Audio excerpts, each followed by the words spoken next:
Salut à toi et bienvenue dans cette nouvelle vidéo dédiée à mon parcours. Dans cette nouvelle vidéo, je vais répondre à 2 ou 3 questions que les uns et les autres me posent souvent en inbox. Celle de savoir qu'est-ce que je fais concrètement. C'est vrai que j'ai fait une vidéo qui parle de ce que je fais, de mon rôle et de mes actions au quotidien. Peut-être cette vidéo n'a pas été assez détaillée, mais dans celle-ci, je veux répondre de façon simple.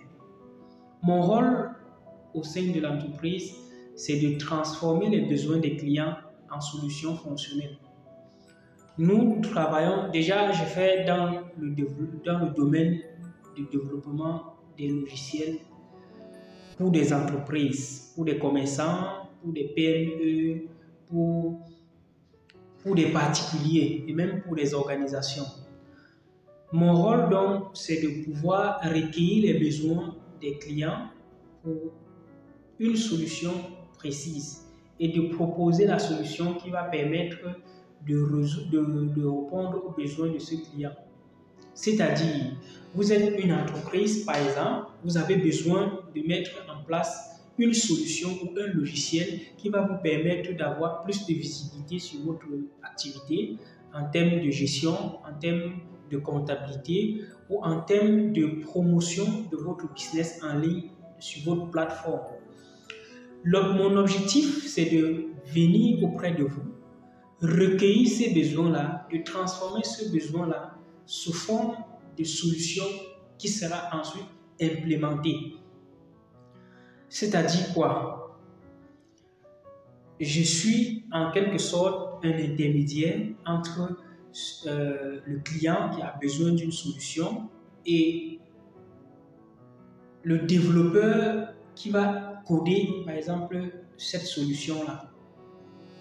Mon rôle, en quelque sorte, c'est de traduire ce besoin client-là de telle sorte que le développeur puisse comprendre ce qu'il faut faire et que le développeur puisse réaliser exactement ce que le client attend comme solution.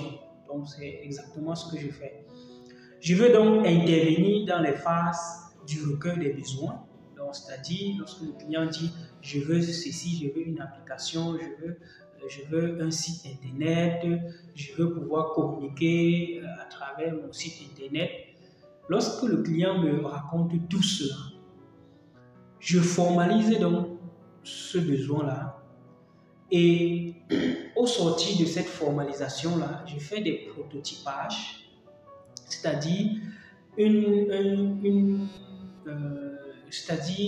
façon de représenter ce que le client veut de façon visuelle.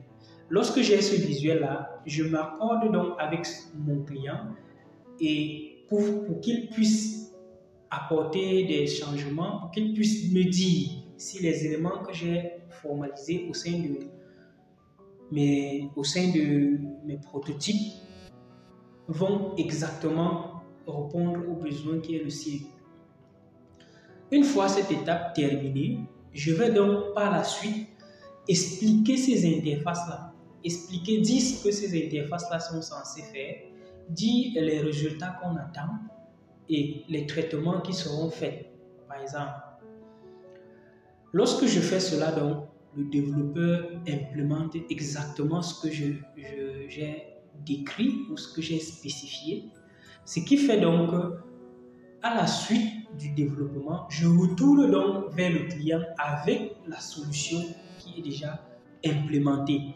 Cette solution-là, nous allons encore l'éprouver à travers les tests, par exemple, à travers certains ajouts ou certaines améliorations pour qu'elle puisse marcher complètement comme le client désire. Donc, c'est ce que je fais. Je suis donc un intermédiaire entre le codeur, qui est le développeur, et le client qui exprime un besoin. Dans les prochaines vidéos, je vais également aborder certaines thématiques dans ma fonction, dans ce que je fais, qui pourront également mieux détailler les actions que je mène au quotidien. À travers cela, on peut avoir beaucoup de choses. On peut avoir des applications ou des logiciels de gestion, un peu comme par exemple, je prends un exemple, comme Facebook, c'est un logiciel, et comme un site internet, ou bien comme une application mobile que vous utilisez sur votre téléphone. Mais ce qu'il faut comprendre, c'est que mon rôle ne se limite pas seulement à cela. Bon, ça, c'est pour ce qui est des requêtes, des besoins. Maintenant, une fois que vous avez un produit ou bien que vous avez un logiciel, il faut travailler à ce que ce logiciel-là puisse évoluer, que ce logiciel-là puisse grandir et que ce logiciel-là puisse s'épanouir. Donc, je travaille également à gérer tout ce qui tourne autour de ces points que je viens de citer, c'est-à-dire à faire en sorte que le logiciel ou un produit soit leader, qu'un produit soit innovateur et que sa croissance puisse être exponentielle. Donc, en quelque sorte, c'est ce que je fais également.